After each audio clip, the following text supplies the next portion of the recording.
Oke, sudah mulai Bu Nur, Bu Sri Nur. Ya, Eh, tak klik dulu ya untuk klik oke Pak. start-nya. Ketika saya bilang mulai start, nanti ada Saya jeda sedikit, ya, baru Bu Nur mulai membuka. Gitu ya. ya, satu, dua, start.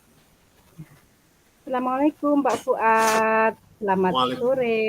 Waalaikumsalam Ibu Sri, selamat sore juga. Bagaimana kabar Bapak Fuad hari ini? Alhamdulillah, baik Bu. Ning, Ya, karena di kita sekolahnya di gunung jadi dingin. iya Pak, sama. Apa Bapak akan membahas sesuatu hari Iya, ini? pasti Bu. Ya, Saya pengen minta bantuan Ibu Sri. iya. Apa yang ingin didiskusikan Pak Fuad hari ini? Tentang apa Ya, ya? ya tentang saya sebagai seorang guru BK, Bu. Oh ya. Ya, Mm, ya. Oke.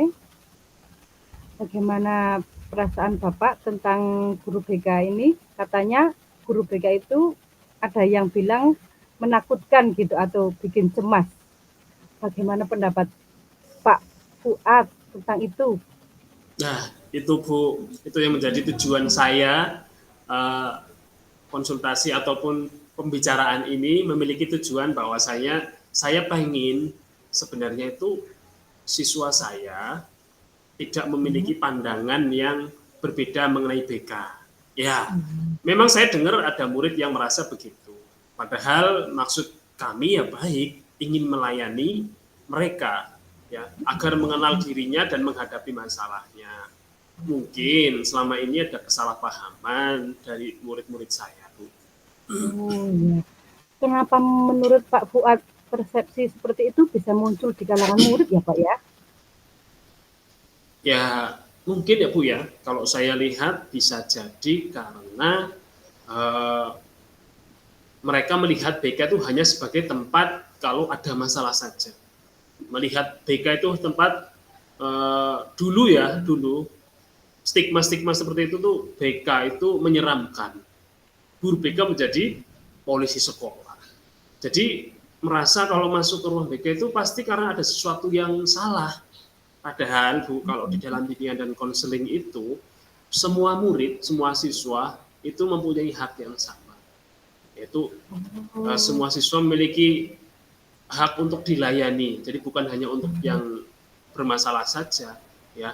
Mereka juga kayaknya belum terbiasa melihat BK sebagai tempat konseling, konsultasi yang positif. Begitu, Bu. oh ya. Jadi ada semacam stigma ya Pak ya, bahwa BK Ya, itu selalu berkaitan dengan masalah. Ya ya. iya, Bu. Ya, Apakah ada pola atau kegiatan tertentu yang mungkin memperkuat persepsi itu ya Pak? ya. Itu pola seperti itu saya lihat bisa jadi saat ada siswa atau murid yang masuk ke BK karena memang karena masalah disiplin ya Bu ya, kasus-kasus Ya. disiplin. Itu dilihat oleh siswa lain. Mungkin juga karena pendekatan yang dilakukan kami itu yang kadang terlalu formal sehingga terkesan menakutkan begitu. Bisa juga karena argumen-argumen dari kakak kelas-kelas lain. Hayo, kamu habis dari ruang BK pasti dicap sebagai anak nakal. Nah, mungkin stigma yang seperti itu anak tidak mau ke ruang BK, Bu. Ya, ya, ya. Gitu. Bagaimana kalau kita coba membuat rencana untuk mengubah persepsi tersebut ya Pak? Apa Ya, yang menurut Pak Fuad bisa dilakukan untuk menunjukkan bahwa BK itu tempat yang mendukung siswa, bukan hanya tempat menangani masalah? ya. Saya sih setuju, Bu, sangat-sangat setuju. Karena apa? Karena uh, tugas pokok dan fungsi BK menjadi berjalan, Bu. Ya, mungkin bisa jadi ya, Bu. Ya, sebenarnya saya pengen mempunyai program ataupun rencana tentang Hmm. sosialisasi, Bu. Ya, Oh, sosialisasi ke kelas-kelas tentang apa itu layanan BK. Layanan BK itu sangat beragam, ya, Bu. Yang memang dibutuhkan ya. siswa untuk saat ini, ya. Yang tidak melulu soal masalah, ya. Jadi kalau ada siswa masalah ke BK, masalah ke BK. Jadi ada layanan-layanan lain selain layanan yang responsif, yang masalah yang segera harus dilaksanakan. Bisa juga mengadakan sesi informal lah Bu, seperti ya ngobrol santai, bimbingan kelompok, konseling kelompok, membahas masalah-masalah yang sekarang sedang masalah-masalah sekarang yang sedang istilahnya sedang apa ya, hype ya kalau anak-anak zaman sekarang sedang naik, ya itulah. Sementara siswa itu ke BK itu lebih nyaman. Bagus sekali idenya ya Pak. Mungkin bisa juga dengan mengadakan kegiatan positif seperti pelatihan keterampilan hidup atau sesi konseling kelompok yang menyenangkan. Apa ada program lain yang Pak Fuad pikirkan? Bisa juga.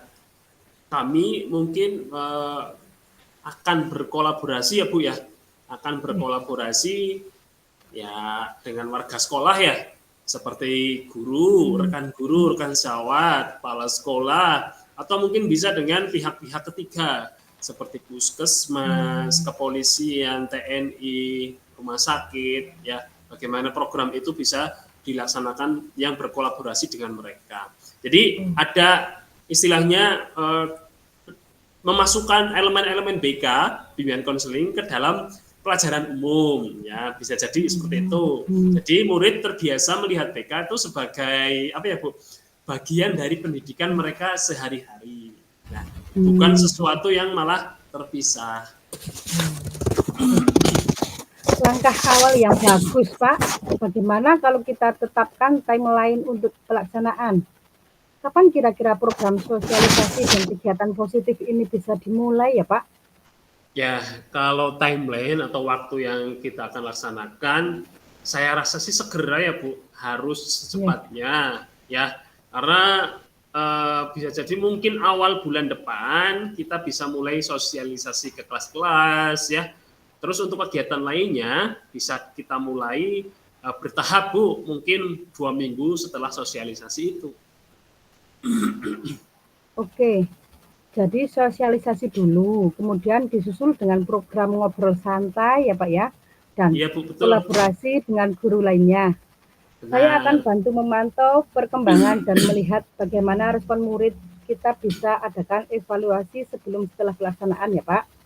Luar Siap, biasa ya Pak Fuad, luar biasa sekali, sudah punya rencana yang jelas dan terukur.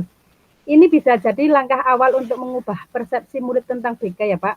Iya, saya yakin perubahan ini akan membuat suasana lebih positif bagi siswa. Iya Bu, ini yang saya harapkan. Jadi berpikir yang keliru dari zaman dahulu, karena mungkin dari zaman dahulu itu tugas pokok dan fungsi BK itu ditempatkan ya dari dulu itu sebagai yang penghukum, ya kan? Ruang BK sebagai tempat interogasi, ya kan?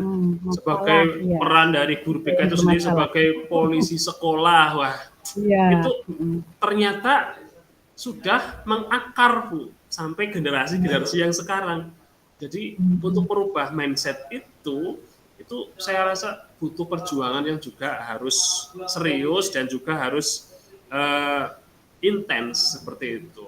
Jadi ya terima kasih banyak Bu atas dukungannya. Ya semoga rencana ini berjalan lancar dan siswa atau murid-murid bisa lebih nyaman dan akrab dengan bimbingan dan konseling, karena bimbingan konseling itu sebagai sahabat siswa dan juga bimbingan konseling itu peduli juga terhadap siswa. Pasti bisa ya Pak Fuad. Semoga membuat fondasi yang kuat. Saya senang sekali melihat komitmen Pak Fuad dalam mendukung perkembangan siswa. Ya Bu, harus Bu. Ya, terima kasih ya Pak. Lain kali kita sama-sama bertemu lagi. Ya Bu, terima kasih juga sudah mau mendengarkan. Semoga rencana saya ini ya berhasil. Nanti kalau sudah ada hasilnya, saya akan berbagi deh cerita sama Bu Sri Nur Yati sebagai bentuk ya istilahnya progresnya sampai bagus seperti itu. Oke, terima kasih Pak. Oke Bu. Selamat siang. Siap. Assalamualaikum. Waalaikumsalam warahmatullahi wabarakatuh.